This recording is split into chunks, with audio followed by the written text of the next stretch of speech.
Hey there everybody, and welcome to this week's review of the Subaru Forester. So with the Subaru Forester you get two cars in one. You get a big practical estate car but also a slightly high-riding SUV. This is definitely Subaru's bread and butter. And with the Forester I've had this car for a week to see what it's been like to live with. Now the version I've got with me is a 2-litre petrol boxer engine which goes through a 6-speed CVT gearbox, or linear-tronic in Subaru's terms, and that then goes to all four wheels. So yes, this is definitely a classic Subaru, but I'm going to find out if with the way people are thinking about diesels nowadays, if it is worth going back to petrol and going back to Subaru where it kind of all began. So styling wise, I've got to be honest, I do like the front end of the Forester. It's got quite a bit of presence about it. It even looks a little bit like the Predator in the front with that kind of weird extended venting on the front. At the back though, it's a bit more conservative, a bit more safe in the way that it looks like a typical kind of estate SUV type car. And I have to say, it's a lot bigger than I thought it was going to be. This is the first time I've driven a Forester, and it actually is taller than a lot of medium-sized SUVs out there. And you'll find out that that does actually give you a couple of benefits and a couple of negatives later on in the review. So, stepping into the Forester, the first thing that you do find is that the front doors open nice, big and wide, allowing easy access into the car. Also, the bottom of the doors cover the underside of the car, so when you're getting out and after a rainy day, you're not going to get any dirt or anything on the back of your trousers. And then once inside the Forester, you find that you're sat a little bit higher than you would do in a normal estate car. So if you have got any mobility issues with your legs or with your back, this will actually help you so much when getting in and out of the car. I've got to say as well, the other thing you find is just how airy it is in here. There is so much glass.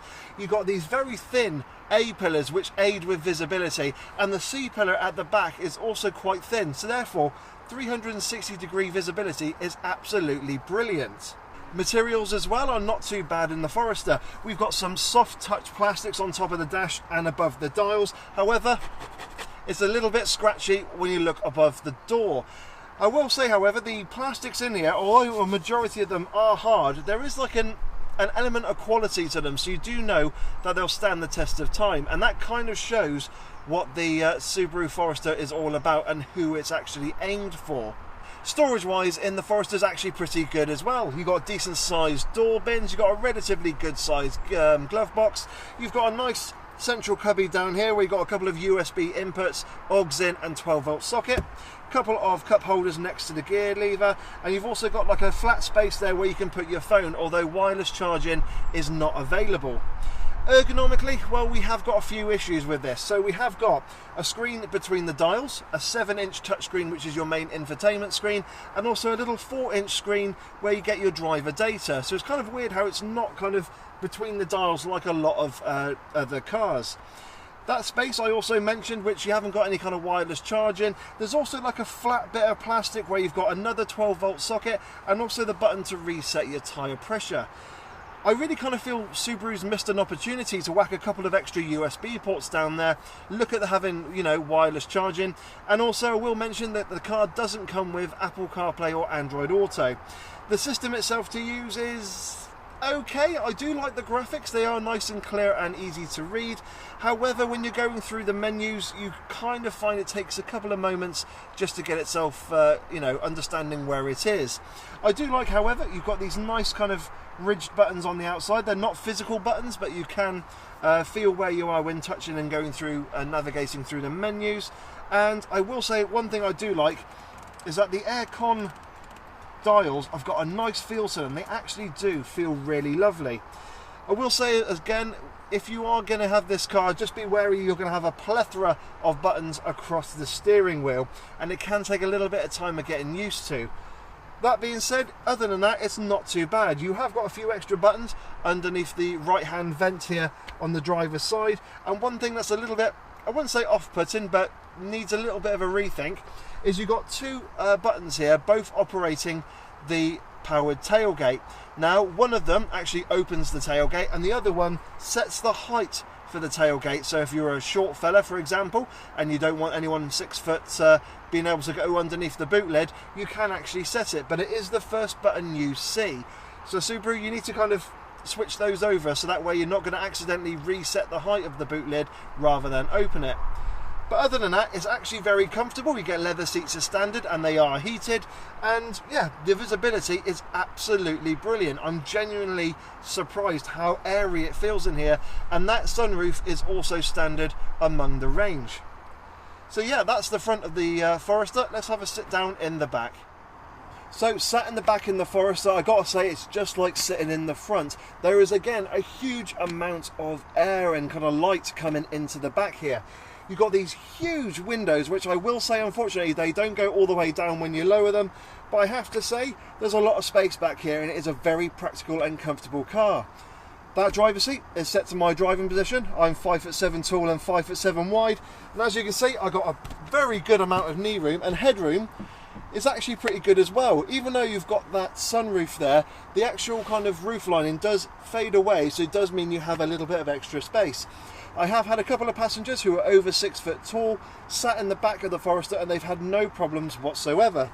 There's a very little transmission tunnel coming through the centre here, so you can get 3 sat side by side, and I have to say, there's a possibility you could get 3 grown adults in the back here, although the one in the middle may be just a little bit kind of constrained. But other than that, it's actually very good here. You've got decent size door bins, you've got Isofix on the outer seats, and they actually have got a little flip up tag, so it makes it easy and you don't lose the little plastic bits like you would do on something like a Skoda Kodiaq.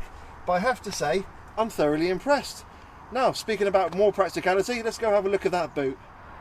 So at the back of the Forester, when you open up the boot, you are going to be greeted by 505 litres of space and an insanely slow tailgate. There we go. So once open, as I said, you're greeted by 505 litres of space, which is not as much as something as a Mitsubishi Outlander, but it is actually a very good amount of space in this type of segment.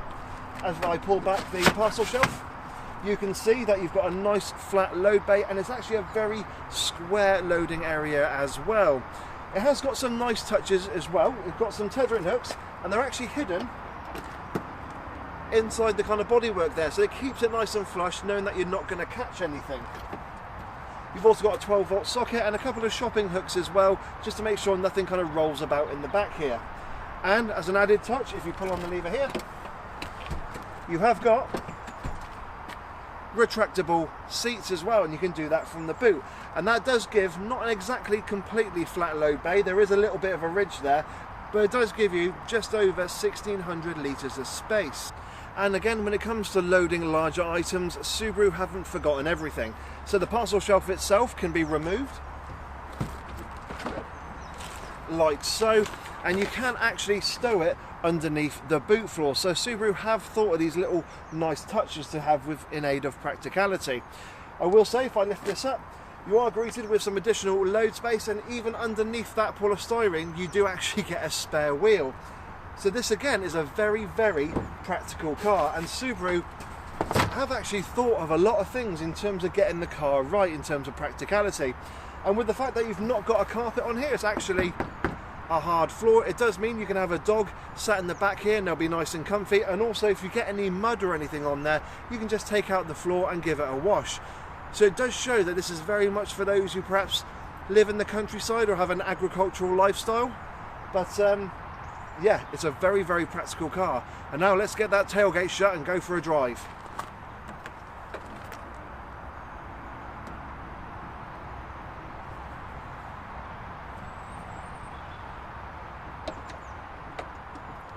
We got there in the end. So driving away in the Forester, and the first thing you find, well, it's actually how comfortable it is in here. It's actually a very nice ride. Subaru have done a really good job with the dampeners and the suspension in absorbing all the bumps and that. I gotta say, I'm driving at 60 miles an hour on an A road and it feels incredibly comfortable. But what has surprised me is actually at low speed driving around town, again, it's actually how well the Forester copes with all those bumps and imperfections. Something like a Skoda Kodiaq would actually get a little bit crashy at low speed, particularly if you went over like a manhole cover or a pothole, but in the Forester, it deals with them really well. I gotta say, however, there is a trade-off, and that comes in the corners where the Forester can get quite quite roly-poly and lean quite a bit in the corners. And considering that I live in Milton Keynes, where there are a couple hundred roundabouts there, you do notice that leaning quite a bit. It's not overly uncomfortable, but it does mean that the Forester is in no way a sporty car and doesn't kind of handle as well as something like a Volkswagen Tiguan. So steering wise, it's not too bad at low speeds in the Forester. There's a nice light feel to the steering wheel, and it's easy to do things such as low speed maneuvering and parking. However, when you push on, and in conjunction with that kind of very soft suspension and rolly ride, you do find it's definitely not a fun car to drive, and you end up kind of almost getting pushed out of your seat. It's definitely, again, shows the fact that the Forester is a relaxing car to drive and should be driven in a relaxing manner. It's in no way a sporty car. Even though on the steering wheel I have got a couple of drive modes. One is an individual set or preset drive mode, and the other one is a sport mode. However, when I say sport mode, what that really does is it just kind of drops the gearbox down a cog or two and just has the revs a little bit higher on there, so it's a little bit quicker in reacting. But as I go around this roundabout with a little bit of it, actually, oh blimey neck, there's actually a bit of understeer there. So as you're going around, and if you push the Forester, granted it is wet, you will get a little bit of understeer, and that's a bit surprising considering this is a four-wheel drive car. So again, it does show the fact that the Forester is a relaxing car to drive and should be, well, driven in that manner. If you are in any way aggressive in the way that you drive in terms of overtaking or needing to get up to the speed limit as quickly as possible, this is not the car for you. The Forester is basically meant to be at home in a nice rural area, somewhere with country lanes where if it's bumpy, that suspension absorbs it. You can go off-road if need be, and that's what Subarus do very well, and have all that practicality and space so you can take your dog in the back, or you can take your friends out as well. And that's really kind of the nature of the Forester. Yes, it's not as good as rivals out there. It is feeling a little bit dated. Well, actually quite dated, I will say, compared to the likes of the VW Tiguan. And it's not really a proper rival for the likes of the Mitsubishi Outlander. That's a fully fledged SUV, and this is more of a big estate car with a bit of ride height. But I would say there is a place for it, and it is, as I just mentioned, out in the rural agricultural lands of the countryside. In the city, with all the other cars out there, it is kind of, yeah, it is put in its place by its rivals. However, I am very much looking forward to seeing what Subaru do with the facelifted or revised Forester due out in the UK later in 2019. I'd like to see what they've done with the interior, as I mentioned about kind of moving some of the input sockets around in the cabin and putting a few extra features in there.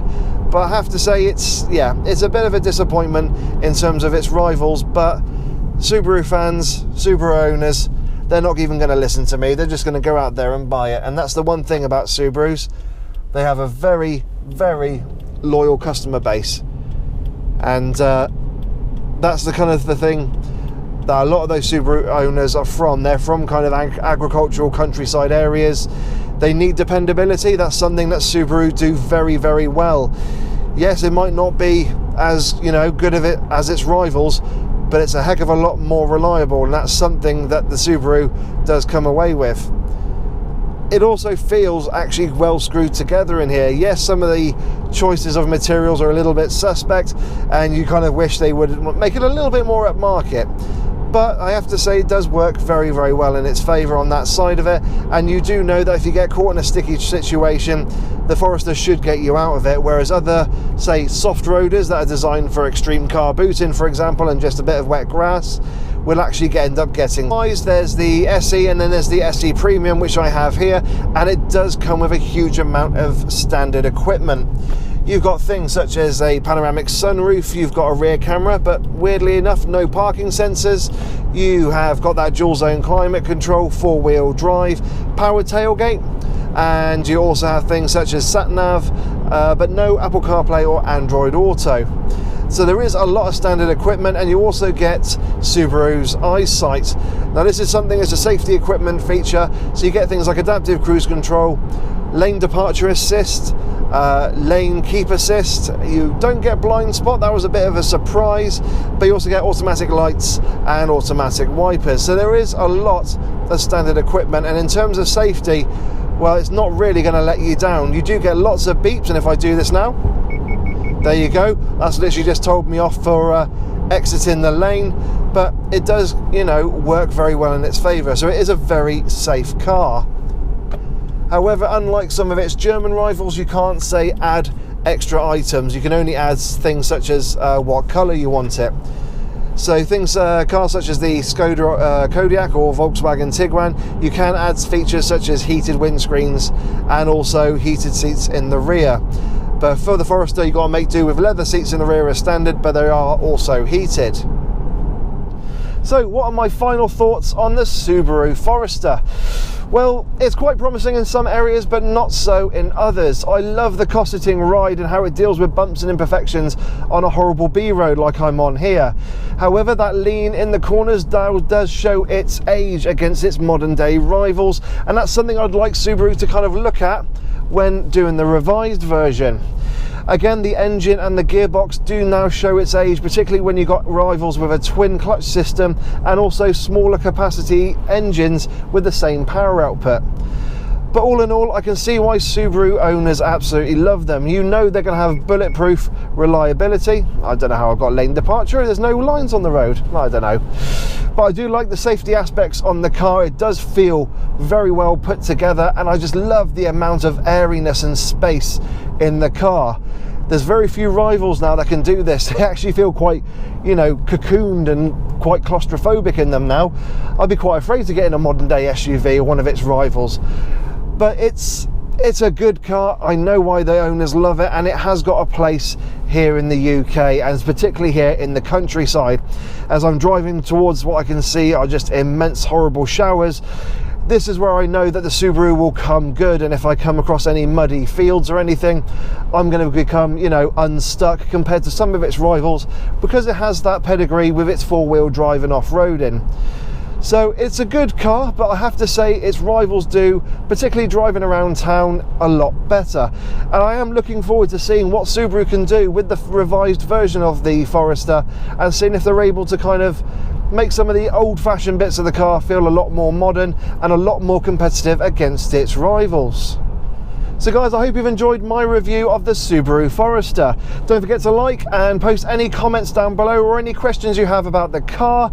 Don't forget to hit that subscribe button and hit the little bell notifications icon so it will let you know when AutoBears brings out a new video. I'm also on Facebook, Instagram and Twitter, and I advise to start following on there because you will find additional content in terms of static photos and also live video updates. Again, if you've got any questions, post them down below. But guys, have yourselves a wonderful day, and I will catch you all in the next video.